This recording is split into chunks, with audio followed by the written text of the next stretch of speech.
All right. Okay. When you're ready, Rebecca. Yeah, let me get that open. And we can see my screen. Good. Okay, Yes. perfect. Welcome. Good afternoon, everyone. My name is Rebecca Gachik. I work for an organization called Phoenix Mobility Rising. I see many familiar names on the call.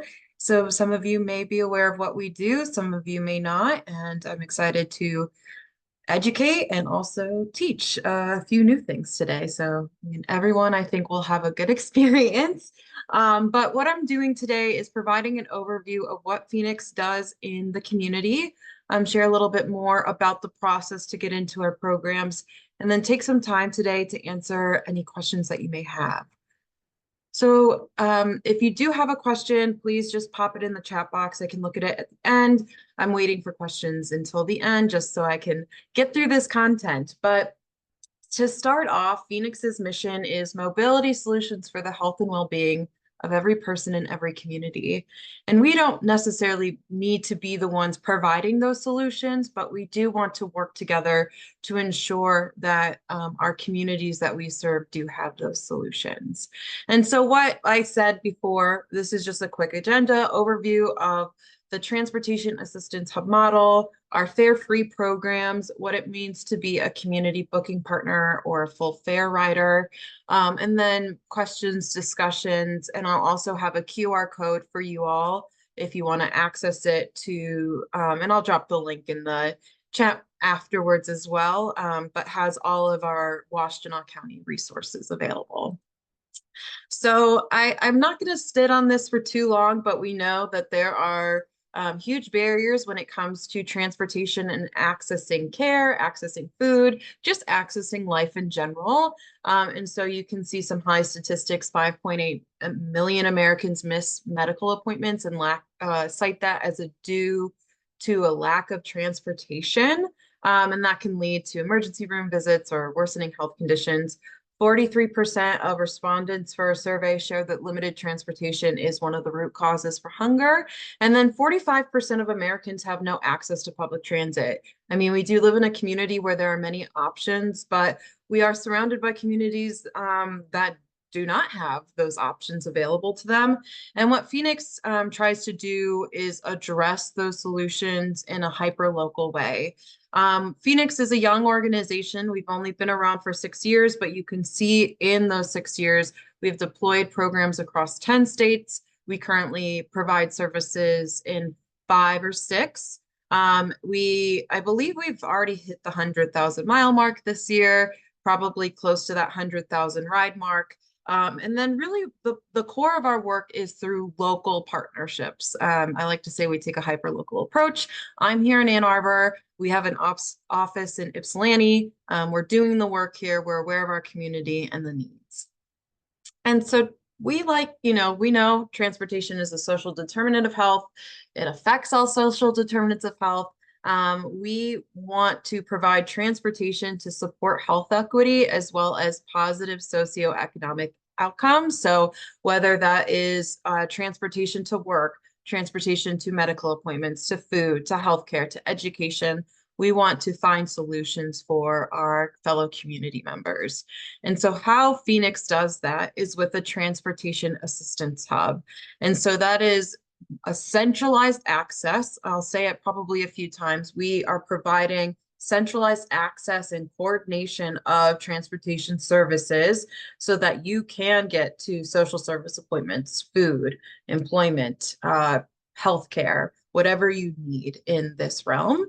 And how we deploy that is through Mobility as a Service or MOS. You can go online and use our platform. You also can download a smartphone app or call our call center and say, I want to go from point A to point B, this date and time. Here are my needs. And what shows up for you are transportation providers, third-party providers that we work with that may meet your needs. And you get to make the decision based on cost, based on service, or other, needs. Maybe you like a particular provider or something like that, but you get to make the decision and we show you the options that are available. And again, like I mentioned, we work with third-party providers, but that includes public transportation, Uber, specialty transportation, volunteer drivers, as well as like traditional cabs and all of that. These are the four components to a transportation assistance hub. And without one of those core components, it's really not a true transportation assistance hub. I won't stick too long on staffing, but with technology, as I mentioned, we have a call center that's available 5 days a week, pretty extended hours. It's not 24/7 or 24/6, but it's pretty close. And then we also have Moss technology through the website and a smartphone app that can be downloaded on Apple or Google. Then with community support, we have a mobility leadership circle meeting, which is like a quarterly stakeholder meeting. We're actually having it next Thursday. So if you're interested in attending, you can pop your name in the chat and I'll send you an invitation. It's virtual on Halloween. And then also we know that, like I mentioned before, we can't be the solution for all transportation needs. We don't necessarily want to be the solution for all needs. We have really great existing structures here and across the country. But what we want to do is connect, right? So if someone could qualify for another program that supports transportation, we're going to help them get those resources if possible. So it's our job, and we're working really hard to build a strong subsidy library as well as directory for those who may need it. And then lastly, as I mentioned, we work with third-party providers. We also have a volunteer driver program that is kind of like being a volunteer Lyft or Uber. They are background checked, safety standards, all of that. What's really special about our transportation assistance hub when it comes to staffing is our mobility navigator. And I believe that Justice is one of our navigators who's on the call today. They're like the person, their point person for riders in our Fare Free program. So they are helping them with intake all the way to getting their mobility wallet, which I'll explain in just a minute.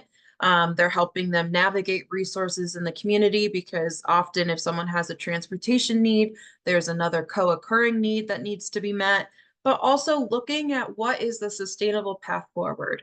For some populations, it may be that they need rides right now, but it's because their car needs to be fixed. Or for older adults, the most sustainable path forward is to have rides because they're not getting a car anytime soon. They probably got rid of their car for many reasons.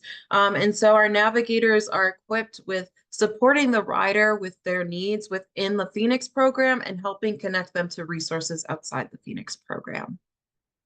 I'm going to jump into our Fare Free programs. We have three that folks can access here in Washtenaw County. The first is the Perinatal Access to Care, and that provides fare free transportation for those seeking perinatal care.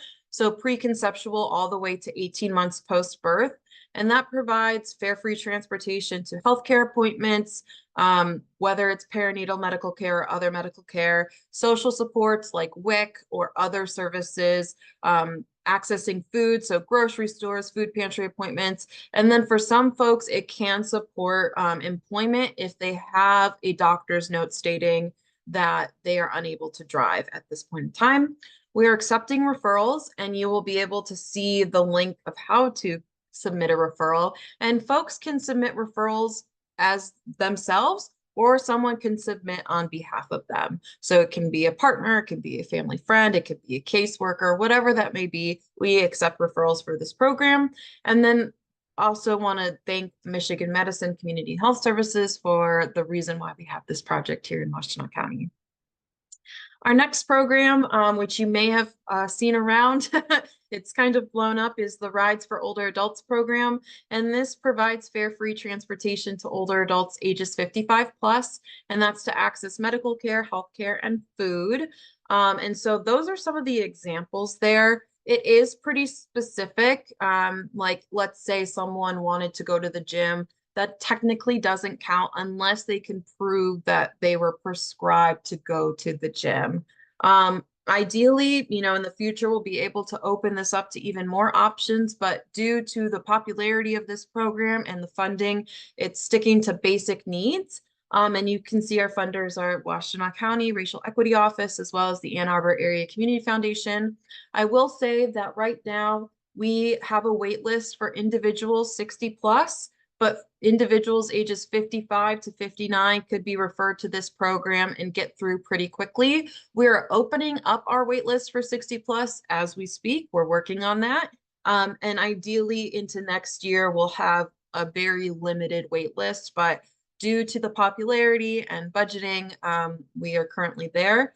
We really thought that the need would be a little, I mean, we knew the need was there, but the need is quite it's quite powerful, and we're really excited for the work that we can continue to do here in Washtenaw County. And then lastly is our Vaccinate Washtenaw program, which please send this out. It's a great time to let people know that we do have access to fare-free transportation for vaccines and boosters. It's that time of the year where people are getting flu and COVID and all the fun stuff. But it is available for any vaccine or booster trip. If it's around COVID, it could be for follow-up healthcare appointments, pharmacy trips to get prescriptions that help with that, as well as caregiver transportation. You can always call and ask what would count. But it even could be when someone goes to a doctor's appointment and they're getting a vaccine or booster. Like, this would be allowable. It doesn't have to be going to a clinic or going to the pharmacy to get your vaccine or booster. And this program started because of COVID-19 and the need for vaccinations, and continues to be supported through the Ann Arbor Area Community Foundation. Next, I want to talk about the rider onboarding process, because I do think that I want to provide transparency on what we do and how we do it. I will be sharing this out pretty often. It will be part of my materials because, again, I think it's really important for people to understand how you can access this program and how long it may take.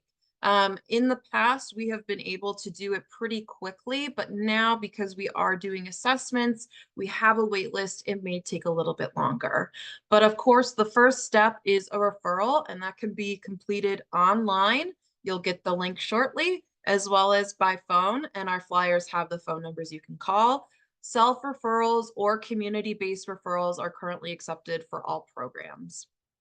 Then within 30 days, a Phoenix team member will be reaching out to conduct an intake that should take about 15 to 30 minutes. We know that that could be longer or shorter depending on who we're talking with, but it also can be self-completed or completed with a case manager. We are very open to that, and we would just send you a link to complete that. But consent for data collection is required to be involved in this program. It's obviously, as with many nonprofits, that information is not shared. It is confidential. It is just, information that we use for metrics for reporting. You're non-identifiable. Then once that intake is completed, we provide a wallet assessment. Now, a mobility wallet, you've heard me say a few times, is kind of like a transportation voucher. It lasts every 90 days, and it's preloaded funding for you and you only, to use as you would like to do it. So it gives a little even more autonomy to the user. But we determine these amounts based on Transportation Security Index score, which is a validated measure created by the University of Michigan Poverty Solutions. We base it on mobility needs, so whether you use accessible services or you use ambulatory services, non-accessible services, as well as program budgeting and framework. In the future iterations of this program, it will probably include income as well, but currently it just includes those main factors. Once that wallet is determined, there is technology training as well as referrals to other social determinants of health if they ask for it. They can always say no. We just want to be able to offer that service. But the technology training looks like, let me help you download the app and teach you how to use it if you're tech savvy. If you prefer to call the call center, let me give you the number and how to call the call center, and when do you need to book by. All of these things so the rider can be prepared to utilize the program. And then once they do that training, they're considered active and they can book however they'd like. for the purposes that correlate with the program. So if they're in the older adult program, booking the rides for medical appointments or food or whatnot. And then every 90 days, we are doing a follow-up because of that Transportation Security Index. It's a measure that needs to be measured frequently just because of how flux it is, and the needs of transportation do change quite a bit. Also, people can exit after 90 days. We do attempt to contact them, but you don't have to stay in the program. It's just the opportunity for you to continue. And most of these programs don't necessarily, well, the older adults doesn't have an end date. Perinatal does, but you can be in it from first trimester all the way to 18 months post-birth if you enter the program at the right time. And then lastly is a wait list. And as I alluded to, it's when we've reached capacity for the current quarter when it comes to budgeting or other needs. And so again, the Phoenix team member will reach out within 30 days. Ideally, it will be sooner, but we're kind of in a phase right now where we have a lot of folks we need to contact. But we will give them the opportunity to stay on a wait list, or they can say they're no longer interested. But it is first come, first serve. That is based on the date of their original referral. So if it is, you know, someone is referred to our program today, they're last on the list, right? And so it just takes time for us to get through that. But we do try to give updates as much as we can and provide that information. I'm gonna skip over this video, but it is a little, well, actually, how much time do I have? As much time as you need. We're good. Oh, okay. You can go on. So it's a cool little video of how our technology works. And so let's see, can you see it? Yes, you can. Okay, perfect. And so this is the app, and we are working with a lot of different folks on making this app as accessible and user-friendly as possible. We have like created this with our partners. They're a technology partner called Skedgo. They're based in Australia, I believe, but this is technology that is customizable to us. We can enhance it as we would like, and we use this across Phoenix. And, you know, I mentioned that Phoenix has other states that we work with. We also work in several counties across Michigan, and tomorrow we'll have a very exciting announcement about how we will have stronger regional impact, but I can't share much more. But you can see right there how they're booking their ride. And here they're going to payment. And what's really exciting is that you'll be able to see a balance, right? The balance of current and new. And let me go back just a second, so we can sit on that for a second. Let's see if it will show up. It's probably loading. Oh, here we go. Let me get to it. Oh, okay, there we go. No. Sorry. But you can see that the balance is there. So if someone has a mobility wallet, they'll be able to see what their balance is, what it would be after the ride, and how much that ride is. And then they get to make the choice that's best for them. And so that's pretty much how the wallet works on the app. Again, if they prefer calling us, our call center has access to their wallet and all of their information, as well as if they wanted to book online. So one of the other things, and there's two other pathways to this program, is being a community booking partner. And that is really where you outsource your transportation needs to us. I mean, how many of you have to figure out how to get clients to and from, you know, services or appointments, or even getting to your organization to pick up food? It's a lot of work and time, and there's a lot of administrative burden that comes with that. And I know before Phoenix, I worked in fundraising at other nonprofits, and it really did make you know, it had an impact when we had to provide transportation all day, or the case managers did. And so you are able to work with us to pay for transportation for your riders, utilize the same platform that our riders use. And there's potentially some benefits from that program. It depends on your needs. We have partners in the community that book hundreds of rides a month. And then we have partners in the community that book maybe 1 or 2 rides a month. It truly just depends on the needs of the community, your community. But if there is interest, please feel free to reach out to me. I would love to share more. And then our program has really honed in on the fare free programs because we know that transportation costs are really prohibitive for a lot of folks. But you can use this program as a full fare rider. You can pay for your trips. We have our volunteer driver program, which is a low cost program. You do not need to qualify for those in order to utilize Phoenix, but you do need to qualify for those if you want the trip to be covered as the cost, but it is available. If there are any questions, I'd be happy to answer more. And then this is the QR code for the TAH documents, Transportation Assistance Hub. It's a little Google site, and I'll pop the link in just a second, but it has our flyers as well as a hyperlink to the referral form, as well as a rider FAQ.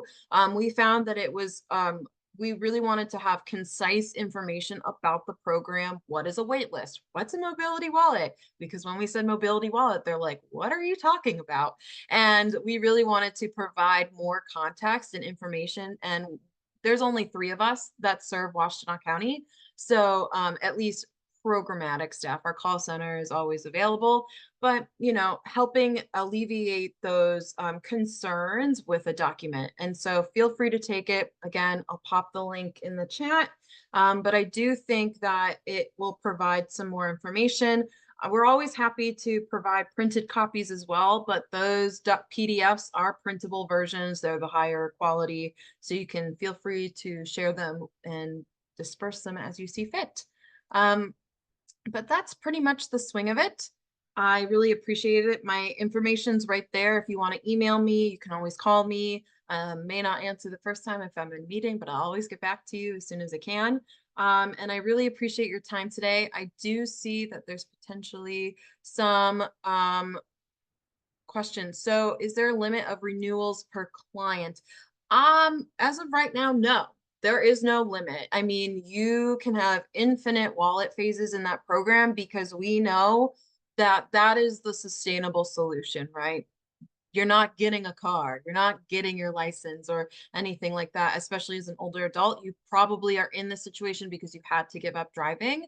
For other programs, there may be, right? Like for the perinatal, for instance, it's a certain time frame in someone's life.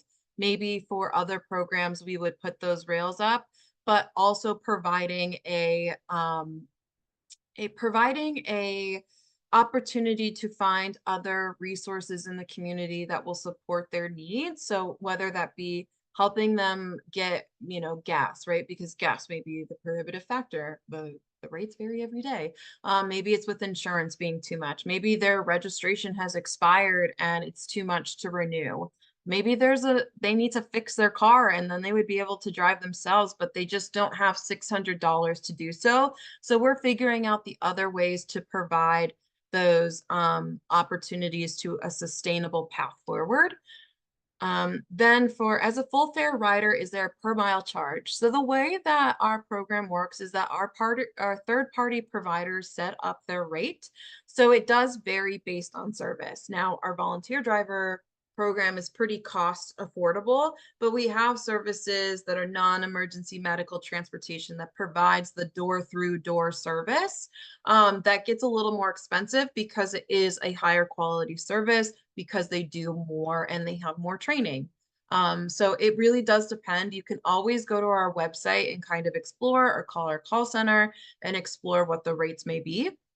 And I'd be happy, if you'd like, I can always share like the current provider list as well. Then what other counties do you all service? So we do service Wayne County. We have some programs there. They're a little bit different. It's not the same like rides for older adults.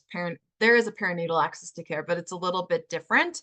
And you can always go to the Phoenix website, which is phoenix.org. Then there is like an about our work section, and then there's more information about the Wayne County programs. We're also in Jackson, Hillsdale, and Lenawee counties, as well as Kent County, but that's on the other side. Jackson, Hillsdale, Lenawee is pretty close by. And then tomorrow we'll have more announcements on the other counties that we will serve. What is the process to become a community booking partner? So it's meeting with me, getting, answering any questions, kind of giving a more detailed overview about how to get in the program. Then there is an onboarding period because of the technology, because of training. We want to get you equipped. It probably takes a few weeks just to get through, but it is possible and would be happy to talk further. And then are your resources accessible to those who are Medicaid recipients? So right now, we are only able to help someone navigate the current NEMIT system for Medicaid. We know that that is a true barrier, and what we're trying to do is learn how to utilize it because that funding's not going away. But we're not a broker at this time, no. Any other questions?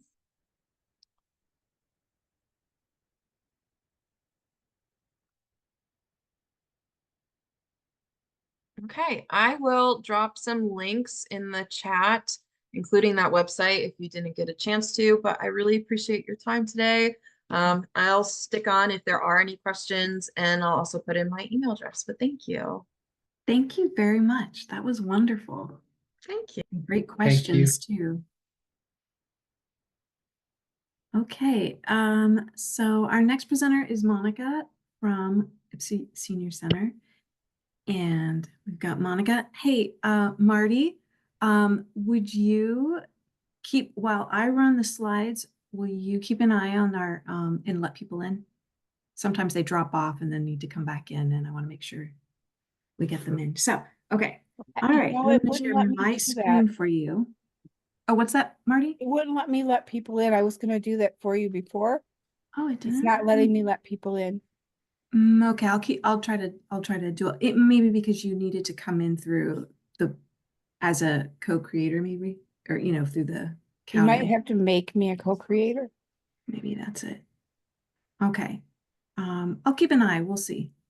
See how it goes. All right. All right, I'm going to share my screen. Go in here.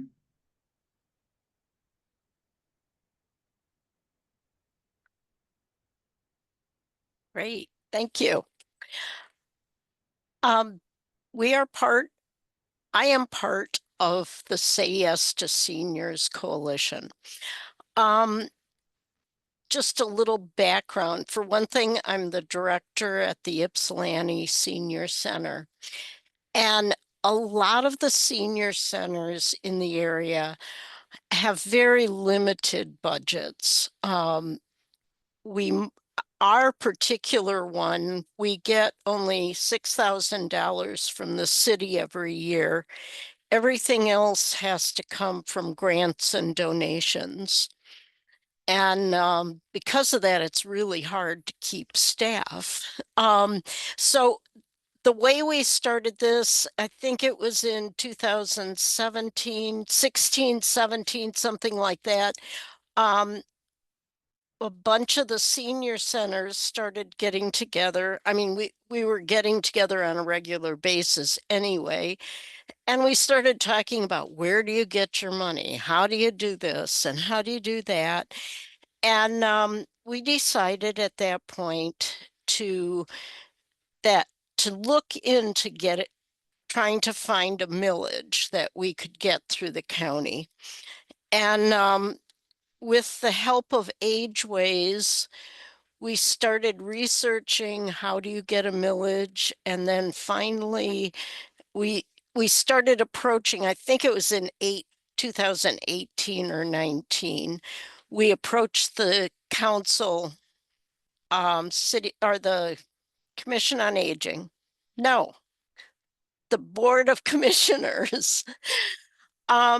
And we started talking to them about the need for senior services to have a constant flow of money. Next slide. If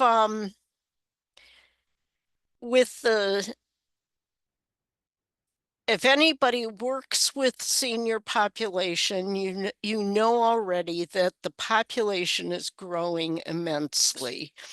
By by 2045, the 60 plus population is going to nearly double. And I see it here at the senior center. I mean, the seniors seem to be getting younger here, but they all have needs. And the goal of the millage is for older adults to be able to age with dignity, independence, health, well-being, and safety. Next slide. And one of the things we have found that we need to do in order to accomplish that is that older adults in Washtenaw County should not be hungry, and they should not suffer from poor nutrition.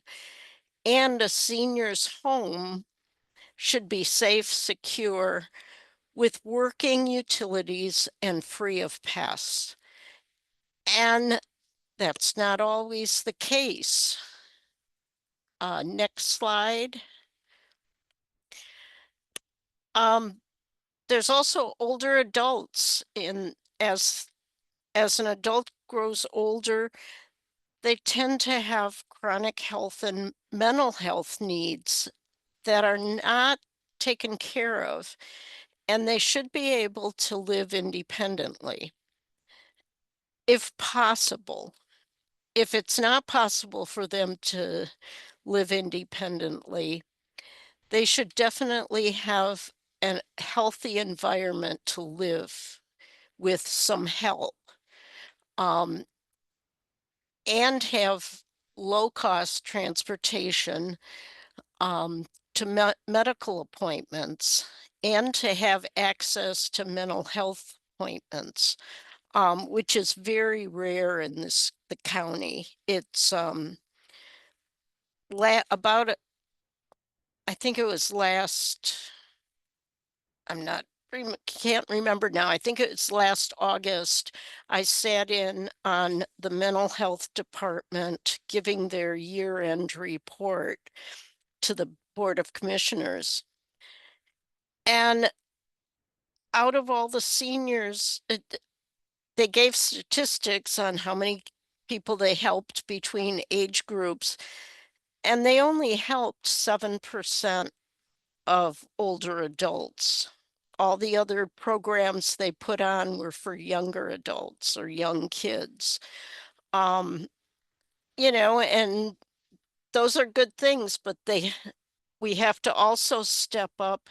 And mental health has been a very big problem with older adults because of COVID, because of the social isolation, which is becoming the #1 problem in the United States. And we have to be able to get some help for these seniors that have these issues. Next. And the key to good health is social connection. As I said, social isolation is the #1 problem for older adults. It's also, according to the Attorney General, the #1 problem, period, in the United States. So we have to address that. And senior centers are a big thing with that if a senior or an older adult can come out and receive the help they need, just receive a meal and be able to spend some time with other people, that hugely corrects that problem. Human connection and independence leads to a longer lifespan. Providing services such as transportation and chore work can make a critical difference in a senior's ability to maintain an independent lifestyle. Next slide. The current funding that we have now, oops, I think I missed just, okay.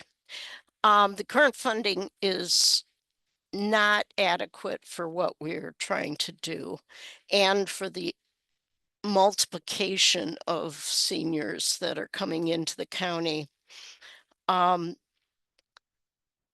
We currently need to keep seniors safe, secure, and supported. We need, sorry, I have my grandkids are sitting in on this talk too. And they just wanted to say hi.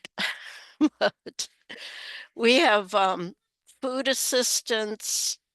We need food assistance, meals for homebound seniors, of course, meals for seniors that are able to get out and communicate with one another. There's health and wellness services, eviction and foreclosure, which has become a huge problem in Washtenaw County. There's a huge number of seniors or older adults that don't have any place to live right now. They need counseling. We all need counseling. Home modification services are at a lack. And also, almost everyone at some point in their life is either going to be a caregiver or will need care. And there are so many families that are just juggling a caregiving and have very little support. For seniors, there is some support through Ageways, but I know when I took care of my husband when he was dying, the last thing I could do was to attend a class on caregiving. And, so I ended up, but I had great support, which was fabulous because I knew so many people in the area. But that's something that caregiving is a huge problem right now. Next slide. And because of the wide range of services that are needed and increasing number of services are needed, we needed more local funding. So I should have this on the tip of my tongue, but the Board of Commissioners agreed to put on the November ballot a millage for 0.5 millage, excuse me, that will be for senior services or older adult services. We are right now working on how this is going to take place. I mean, if if you haven't filled out your ballot yet, look for it. I think let me see. Yeah, if you want to go down to the next. Oh, actually, I'm talking ahead. Go up 2 slides. Yeah, that one. So the funding will benefit anyone over 60. And it will help support the current seniors and the ones that are becoming seniors in the next few years. It's going to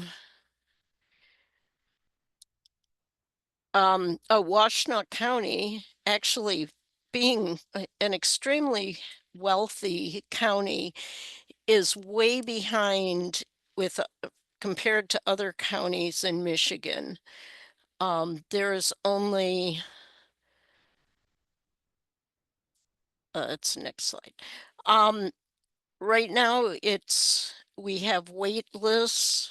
We are not able to get the care to the people that really need it. And we're hoping that with this millage, we'll be able to move ahead and prepare.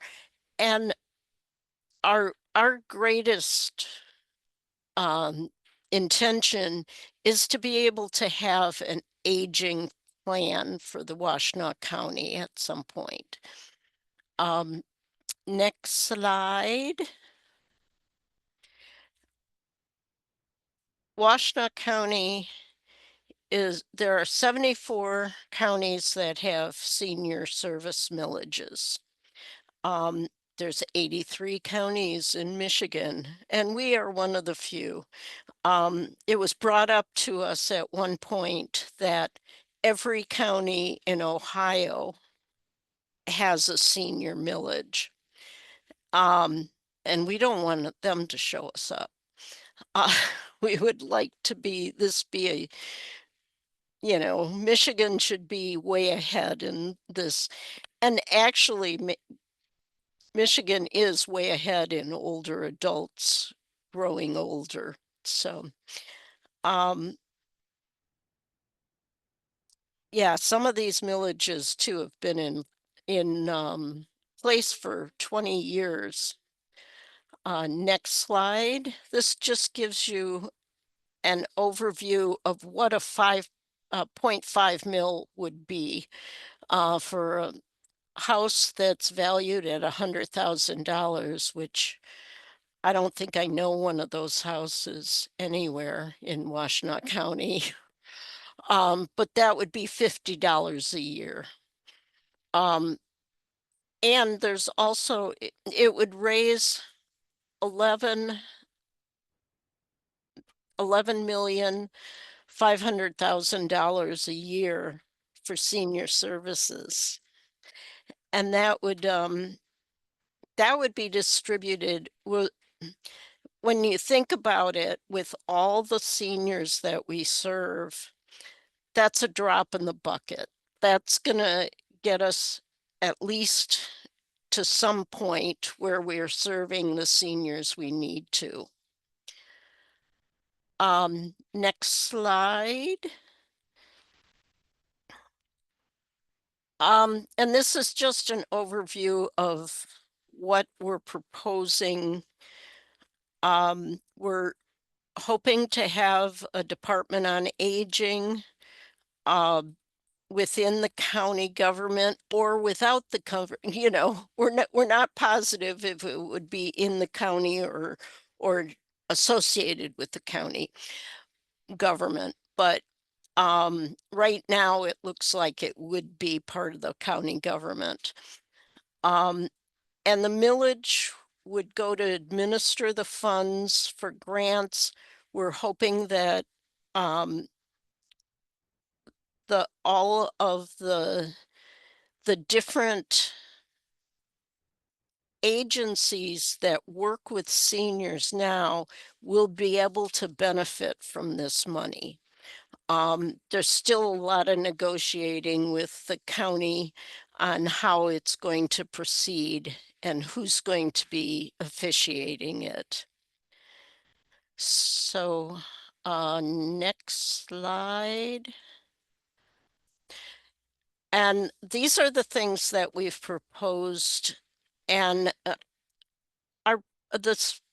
Board of Commissioners are behind this. Is the major things are senior nutrition, financial support for senior centers. So basically for the senior centers, I know what we'd really like is not have to worry about paying our staff.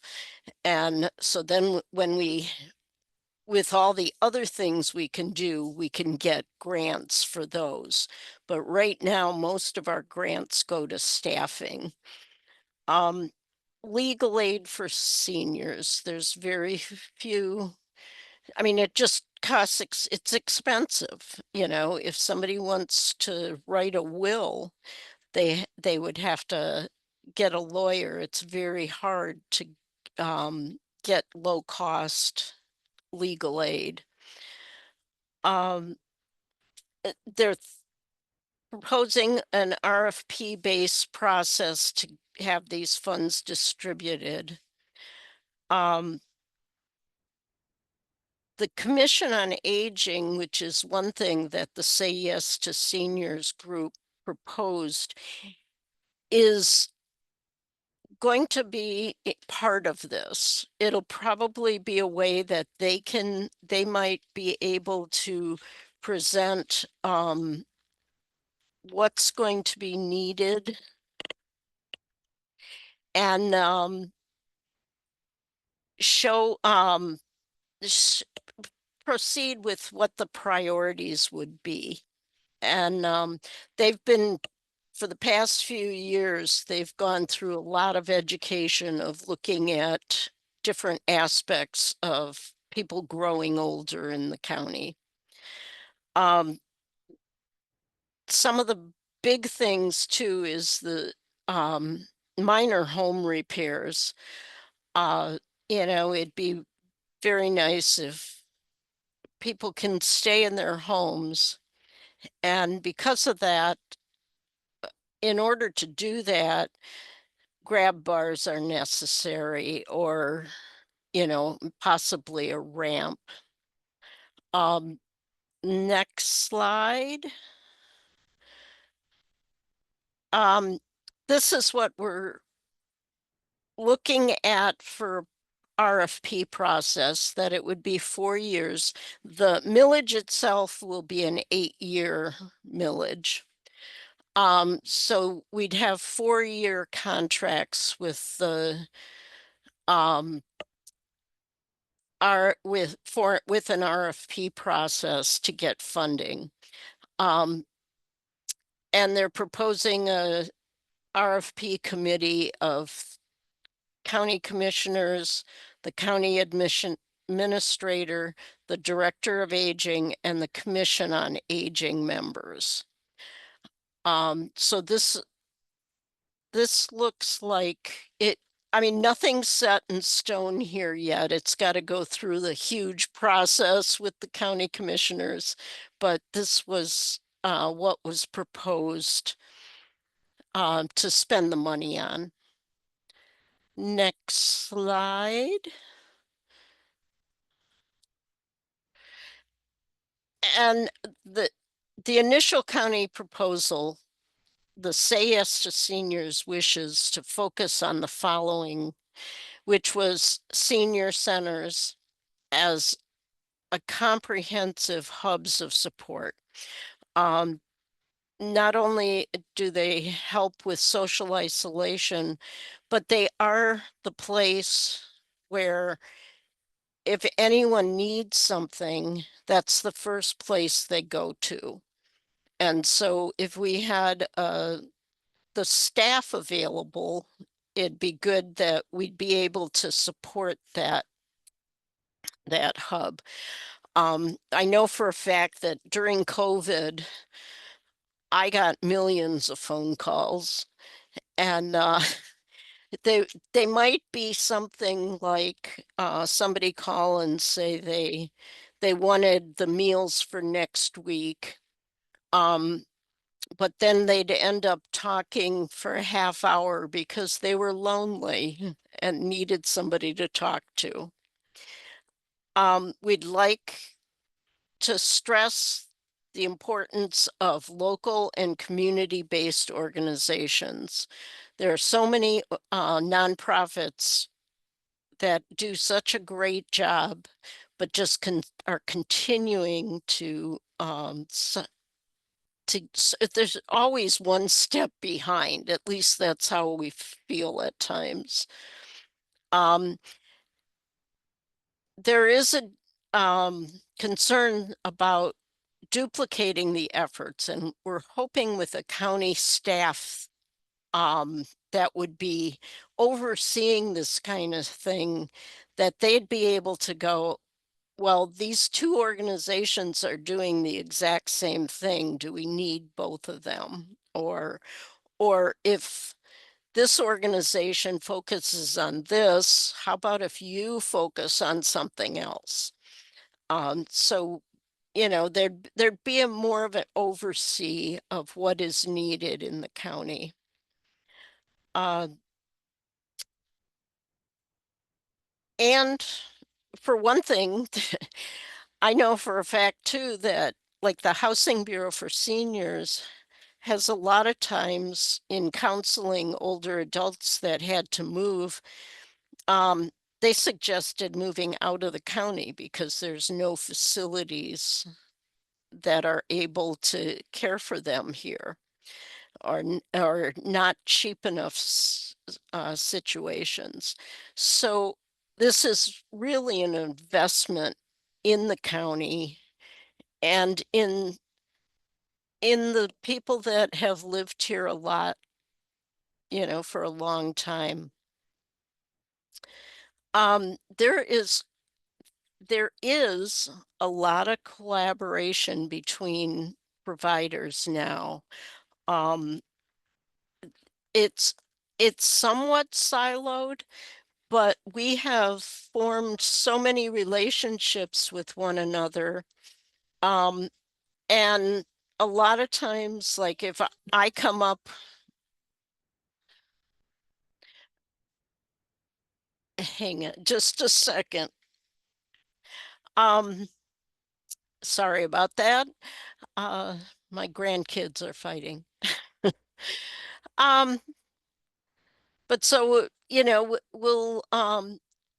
it'll be a way too that the existing providers will be able to collaborate easier. And to figure out what the unmet needs are and addressing those.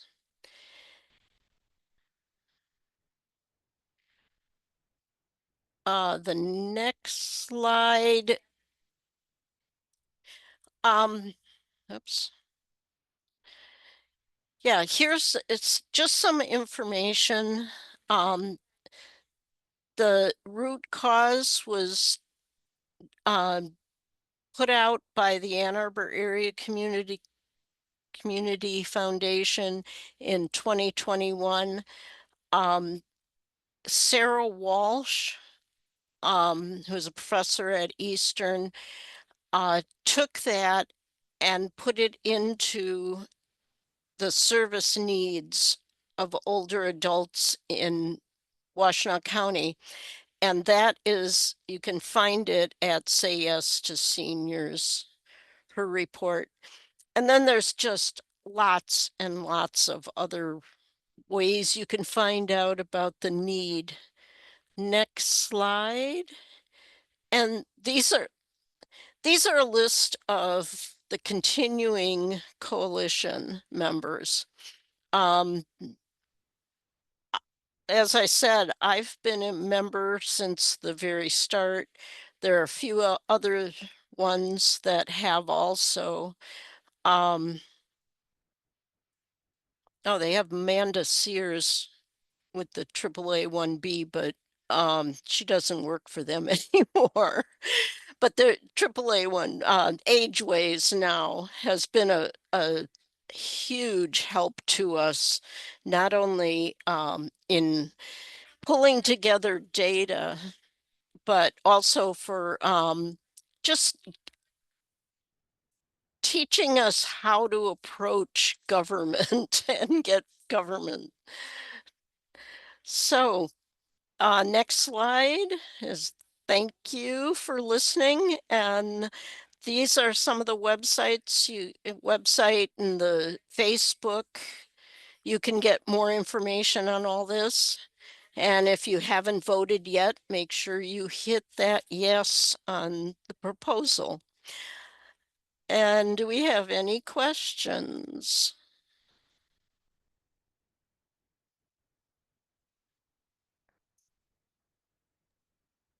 Checking the chat now. Did we have any questions that anybody wants to just unmute and ask? Keegan from our SMP team says, thank you, Monica. You're welcome. Thank you for having me.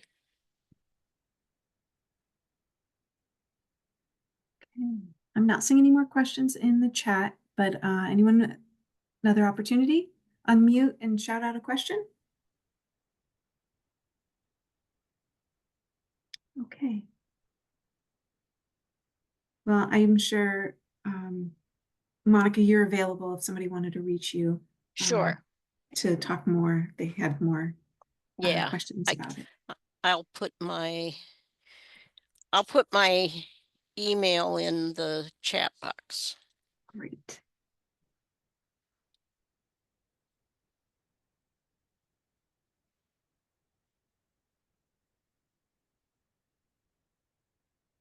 Okay.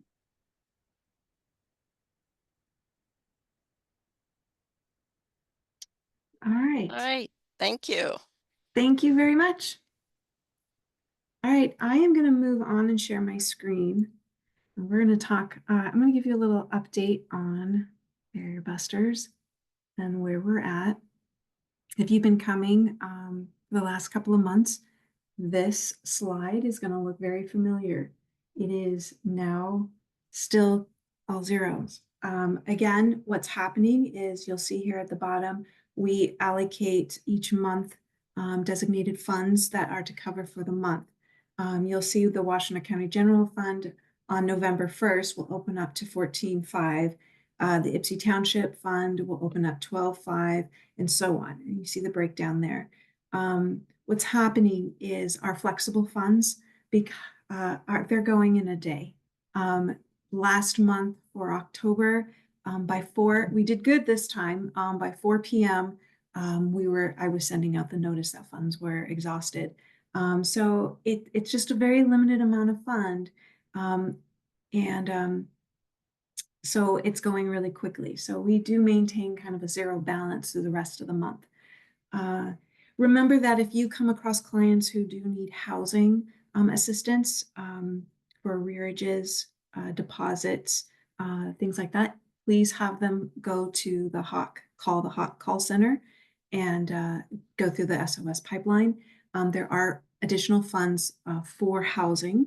So we do have that there. So if you come across, please have them contact HAWK. The flexible funds are just depleting. There's not too much we can do other than know that.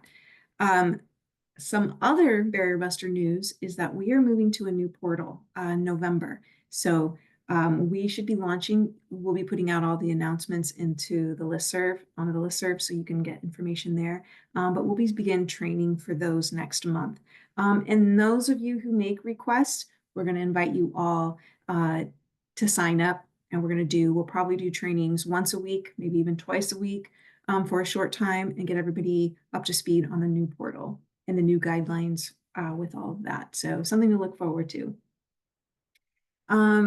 The next thing I want to check in on is the listserv. All of you receiving listserv emails, maybe do a quick check-in with your colleagues. Is everybody receiving them? Over the summer, we had a transition where we moved the platform of the listserv, and it caused all kinds of havoc.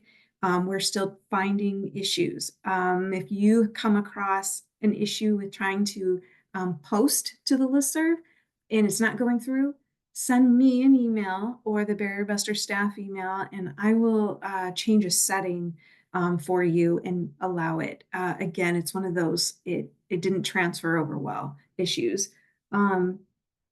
Also check in with your colleagues if they just straight up aren't receiving emails from the listserv, and they should be, because they had been and all of a sudden they're not.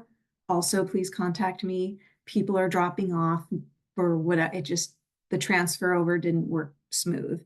I think those are the two biggest issues. If you or somebody who has left your agency and no longer needs to be on Barrier Buster listserv, please reach out to me and I will try to get them removed off the listserv. Because then we get all the returned emails when they don't go through. So let me know if you know of anybody who needs to be removed. Okay, so then the next thing I want to mention too is that when we're making Barrier Buster requests, Keep in mind, we do have SER, State Emergency Relief Funds available. So check in. They have changed their changed their amounts. So check in on the website. Strongly encourage your clients to fill that out and try and access those funds before you go to Barrier Busters to see if we can stretch our dollars. That also goes for MEEP. Just before we met today, I found out that Southeast United Way of Southeast Michigan is doing the MEEP program. So check in with them. You can also call 211, their service number, and ask about information about the MEEP program for your client. Your client can do this as well. They can go in and check it out. But I highly recommend that. See how we can stretch our Barrier Buster dollars even more and access those funds. Are there any questions about anything I just said?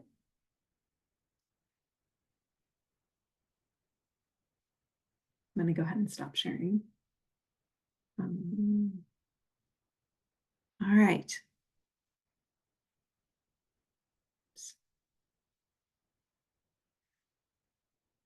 I am not seeing any chat messages. So I think I can wrap it up here. Those were the main things. Stacy. Oh, yeah, please. I just wanted to ask in terms of the listserv, if you wanted to add somebody new to the listserv, do we email you or is there still a training or? Yeah, yeah. We do still have the orientation. Okay. We do. Right now, I'm going to say, go ahead, send me the contact person that you want, a colleague that you want to add to the listserv. Let's get them on there Okay. because we will then, that's where we're going to also be funneling a lot of the training information for the new portal. We're going to keep everybody updated there. So we just want to make sure we reach everybody. Okay. So yeah, go ahead and reach back out to me with their contact information and I'll get them set up. Okay. Are you doing an orientation today? I did that already this morning. Yeah. It was at 11 this morning. Okay. I don't know. We are hoping and expecting to move into the portal next month in November. I don't have an exact date just yet, but certainly by the end of the month, we should be beginning our trainings for sure. Any other questions?